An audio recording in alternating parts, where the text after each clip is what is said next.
دیکھیں، ترکی نے پاکستان میں نا فوجی استعمال کے ڈرونز بنانے کی فیکٹری لگا رہا ہے، جس میں جنگی ڈرونز کو اسمبل کرنے کے لیے ایک سہولت قائم کی جائے گی۔ ترکی پاکستان کے ساتھ ایک 5th جنریشن فائٹر جیٹ بنانے پر بھی کام کر رہا ہے۔ ماضی میں ہم نے دیکھا ہے کہ لوگوں نے سرنڈر کیا ہے، ان کو پیسے بھی دیے گئے ہیں، وہ واپس چلے گئے ہیں ان کے پاس، BLA کے پاس اور دوسر دہشت گرد گروپوں کے پاس۔ یہ ساری ایک ڈرامہ بازی رہی ہے، ورنہ ایک دور میں تو آپ کو پتہ ہے بہت اپیزمنٹ کی پالیسی تھی، لیکن اس کے لیے تو ہمیں افغانستان میں دہشت گردوں کے ٹھکانے تباہ کرنے پڑے۔ کائنیٹک آپریشن افغانستان کے اندر مکمل کرنا پڑے گا۔ یہ جو کل جو اسپن بولدک اور چمن پہ لڑائی ہوئی ہے، یہ تو بہت ہی چھوٹا سا واقعہ ہے میرے نزدیک۔ اب جب آپ جماعت الاحرار جیسی دہشت گرد تنظیموں کو افغانستان میں اپنے دہشت گردوں کی یاد میں سمپوزیم منعقد کرنے کی اجازت دیں گے، وہ تقاریب منعقد کریں گے، خراج تحسین پیش کریں گے، اس میں افغان طالبان جا کے تقریریں کریں گے، تو پھر پاکستان میں دہشت گردی کا خاتمہ کیسے ہوگا، امن کیسے ہوگا؟ السلام علیکم، سیکیورٹی ٹاک کے ساتھ میں ہوں آپ کی میزبان اقرار ریاض۔ ہمارے ساتھ موجود ہے مزمل سہروردی۔ السلام علیکم، کیا حال ہے آپ کا؟ وعلیکم السلام، بالکل ٹھیک۔ آپ سنائیں، کیسی طبیعت ہے آپ کی؟ میں ٹھیک، اللہ پاک کا شکر ہے سر۔ شور کہ ہمارے ناظرین بھی خرافت ہوں گے۔ تو مزمل صاحب، سب سے پہلے آپ سے یہ جاننا چاہوں گی، پاکستان میں ترکی کے ڈرون بنانے کی جو فیکٹری ہے، اس سے کیا اثرات ہوں گے؟ دیکھیں، ترکی نے پاکستان میں نا فوجی استعمال کے ڈرونز بنانے کی فیکٹری لگا رہا ہے۔ یہ ڈرونز جو ہے، ترکی کا ڈرونز بنانے میں ایک کلیدی کردار ہے۔ اس کی ڈرون بنانے کی جو کیپیسٹی ہے، جو ٹیکنالوجی ہے، اس کے پاس لیٹسٹ ہے۔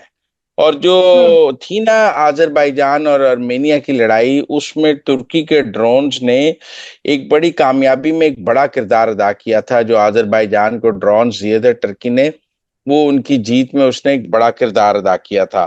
تو ڈرون بنانے کے لیے کی یہ فیکٹری جو ہے اب پاکستان میں لگائی جا رہی ہے، جس میں جنگی ڈرونز کو اسمبل کرنے کے لیے ایک سہولت قائم کی جائے گی۔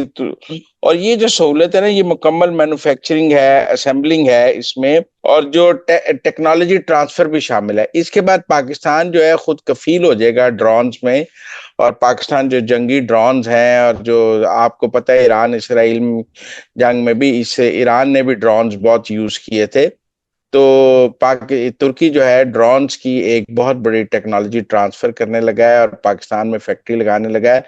اس کے بعد پاکستان کو خطے میں ڈرونز میں ایک برتری حاصل ہو جائے گی۔ ہم بہت جدید قسم کے ڈرونز بنانے لگ جائیں گے، جس سے جو ہے خطے میں پاکستان کا ڈرون ٹیکنالوجی میں ایک کلیدی کردار ہو جائے گا۔ میرے خیال میں یہ بڑی مثبت پیش رفت ہے۔ اس کے علاوہ ترکی نے پاکستان میں آئل ڈرلنگ میں بھی انویسٹمنٹ شروع کی ہے۔ ترکی پاکستان کے ساتھ ایک 5th جنریشن فائٹر جیٹ بنانے پر بھی کام کر رہا ہے، اور ترکی ڈیفنس کے ساتھ پاکستان کی آئل اینڈ گیس انڈسٹری میں بھی تعاون کر رہا ہے۔ تو میرے خیال میں ترکی کے ساتھ پاکستان کا تعاون بہت آگے جا رہا ہے۔ لوگ اور ملکوں کی طرف، سعودی عرب وغیرہ کی طرف دیکھتے ہیں، لیکن مجھے یہ نظر آ رہا ہے کہ ترکی کے ساتھ جو اکنامک اور ڈیفنس تعاون ہے، وہ باقی ملکوں سے زیادہ آگے جا رہا ہے۔ تو مزمل صاحب، آج ہم نے دیکھا اہم پیش رفت ہوئی ہے when it comes to peace۔ تو نور اللہ چاکرانی صاحب نے اپنے چوتھے ایسوسیٹ کے ساتھ سرنڈر کر دیا ہے، قومی دھارے میں شامل ہو گئے ہیں، اور حکومت کی جانب سے، حکومت پاکستان کی جانب سے ایک واضح موقف ہے کہ جو لوگ سرنڈر کریں گے، قومی دھارے میں شامل ہوں گے، ان کو ویلکم کیا جائے گا۔ تو آپ کو کیا لگتا ہے اس کے بعد اور بھی لوگ جو ہیں وہ سرنڈر کریں گے، اور کیا اثرات ہوں؟ دیکھیں، ماضی میں یہ سرنڈر کرنے کی پالیسی کو بہت پروڈکٹیو ثابت نہیں ہوئی۔ ماضی میں ہم نے دیکھا ہے کہ لوگوں نے سرنڈر کیا ہے، ان کو پیسے بھی دیے گئے ہیں، وہ واپس چلے گئے ہیں ان کے پاس، BLA کے پاس اور دوسر دہشت گرد گروپوں کے پاس۔ یہ ساری ایک ڈرامہ بازی رہی ہے، ورنہ ایک دور میں تو آپ کو پتہ ہے بہت اپیزمنٹ کی پالیسی تھی، اور بہت لوگ جب سرنڈر کرتے تھے تو سر ریاست انہیں کیش پیسے بھی دیتی تھی، ان کی بڑی آؤ بھگت بھی کرتی تھی۔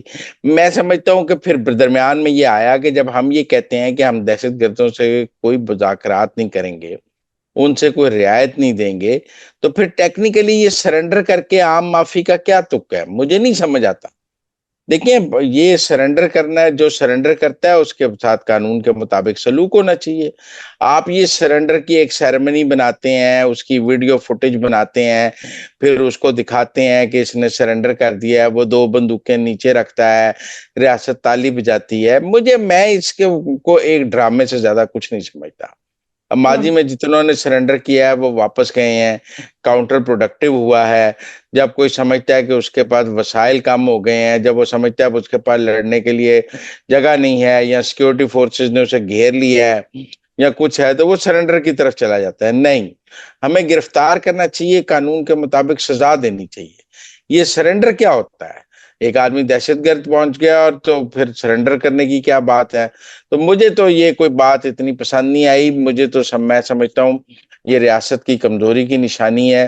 جب ہماری سٹینڈرڈ پالیسی ہے کہ ہم نے دہشت گردوں سے بات نہیں کرنی، ہم نے دہشت گردوں سے کوئی رعایت نہیں کرنی، تو پھر اس میں ایسی کون سی بات ہے کہ ہم شاکرانی کے سرنڈر پہ میں اور آپ مل کر یہاں تالیاں بجانے لگ جائیں اور اس کو سیکورٹی فورسز کی فتح قرار دینے لگ جائیں؟ میں اس کو فتح نہیں قرار دیتا۔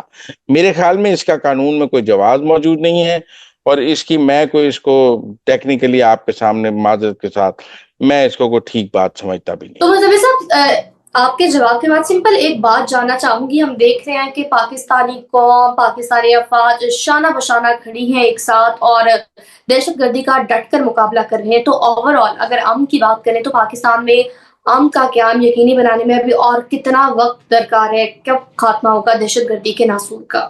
دیکھیں، اس کے لیے تو ہمیں افغانستان میں دہشت گردوں کے ٹھکانے تباہ کرنے پڑیں گے۔ سرجیکل اسٹرائکس کا بولی وہاں ہم کائنیٹک آپریشن افغانستان کے اندر مکمل کرنا پڑے گا۔ یہ جو کل جو سپن بولدک اور چمن پہ لڑائی ہوئی ہے، یہ تو بہت ہی چھوٹا سا واقعہ ہے میرے نزدیک۔ یہ تو سرحدی جھڑپ ہے، میں اس کو کوئی کائنیٹک آپریشن نہیں سمجھتا، میں اس کو سرحدی جھڑپ سمجھتا ہوں۔ ہمیں افغانستان کے اندر جتنے دہشت گردی کے ٹھکانے ہیں جہاں سے پاکستان پر دہشت گردی ہوتی ہے اس کو کرنا پڑے گا۔ اب آپ دیکھیں نا، تاجکستان نے روس کو کہا کہ آپ میرے افغانستان کے بارڈر پہ آ جائیں، اور افغانستان کے میں تاجکستان اور افغانستان کے بارڈر پر روسی فوجیں لگا دی جائیں، تو افغانستان تاجکستان کے آگے لیٹ گیا اور اس نے بڑی سمپل سی سادہ سی بات کر دی کہ جی ہم خود 2000 فوجی لگاتے ہیں اور ہم تاجکستان اور افغانستان کی فوج بارڈر کو گارڈ کریں گے۔ چائنا نے بھی ان کو ڈسپلیئر کنوے کیا چائنیز پہ۔ تو میرا خیال ہے افغانستان جو ہے وہ ڈنڈے کی بات سمجھتا ہے۔ مجھے نہیں لگتا ان کے ساتھ کوئی پاکستان کی سفارتکاری ٹھیک جا رہی ہے یا اس کو کوئی کامیابی ہے۔ میرے خیال میں ہمیں سیریس کائنیٹک آپریشن کرنا پڑے گا۔ تو آپ کو کیا لگتا ہے کہ سیریس کائنیٹک آپریشنز کرنے میں ابھی کتنا وقت درکار ہوگا؟ یہ تو اب دیکھنے کی بات ہے کہ میں سعودی عرب تھا، پھر قطر تھا، پھر ترکی تھا۔ اب بات سعودی عرب میں بھی سنا ہے ناکام ہوئی ہے، کل سرحدی جھڑپ ہوئی ہے۔ بات کہاں تک جائے گی یہ اب دیکھنے والی بات ہے۔